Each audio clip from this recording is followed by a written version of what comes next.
கனமழையின் காரணமாக தூத்துக்குடி பேருந்து நிலையத்திற்குள் வெள்ளமானது சூழ்ந்துள்ளது. அதனையும் பொருட்படுத்தாமல் பேருந்து நிலையத்தில் பயணிகள் காத்திருக்கின்றனர். இது தொடர்பான விவரங்களை நமது ராஜேஷ் வழங்கிட கேட்கலாம்.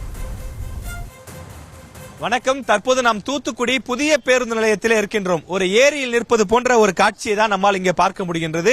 ஏனென்றால் சுற்றிலும் தண்ணீர் இருக்கின்றது. இந்த புதிய பேருந்து நிலையம் ஒரு தீவு போல காட்சி அளிக்கிறது. ஏன் தீவு போல அப்படின்னு பாத்தீங்கன்னா சுற்றிலுமே தண்ணீர் தான் இருக்கின்றது. இந்த பேருந்து நிலையத்திற்கு எந்த வழியிலிருந்தும் உள்ளேவும் செல்ல முடியாது, உள்ளே இருக்கக்கூடிய பேருந்துகளும் வெளியில் வர முடியாது. அதுபோல ஒரு தீவு போல காட்சி அளிக்கிறது. சுற்றிலும் தண்ணீர் இருக்கின்றது.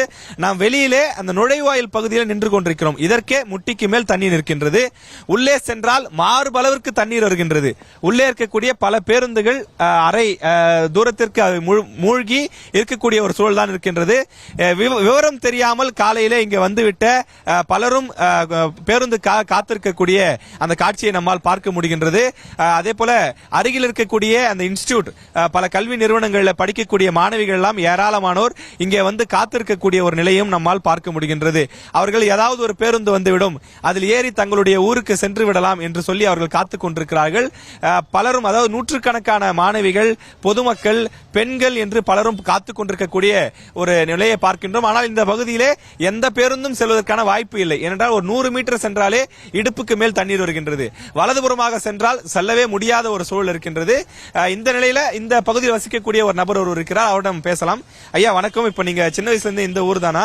ஒரு 60 வயது மதிக்கத்தக்க நபரா இருக்கிறீங்க. இந்த 60 வருஷத்துல நீங்க சின்ன வயசுல இருந்து இந்த மாதிரி ஒரு மழையை பார்த்திருக்கீங்களா? என்ன அதை நேயர்களுக்கு சொல்லுங்க. இந்த மாதிரி மழையை நான் பார்த்ததே இல்லை, தண்ணி நான் பார்த்ததே இல்லை. எனக்கு கிட்டத்தட்ட 60 வயசு ஆகுது. இந்த மாதிரி கஷ்டம் வந்ததே இல்லை. இனிமே வேலைக்கு என்ன பண்றது, சாப்பாட்டுக்கு என்ன பண்றது? இப்ப பாத்தீங்கன்னா பலருடைய கருத்தும் இதுவாகத்தான் இருக்குது. நம்ம சுற்றி பார்க்கக்கூடிய இடங்கள்ல நூற்றுக்கணக்கான மக்கள் காத்துக் கொண்டிருக்கிறார்கள். ஏராளமான பேருந்துகளும் வந்து காத்துக் கொண்டிருக்கிறது. இங்கிருந்து பேருந்துகள் செல்ல முடியாத ஒரு சூழல் இருக்கின்றது. பயணிகள் காத்துக் கொண்டிருக்கிறார்கள். இவர்கள் இங்கிருந்து செல்ல வேண்டும் என்றால் படகு வசதி இருந்தால் மட்டும்தான் செல்ல முடியும் என்ற ஒரு சூழல் இருக்கின்றது.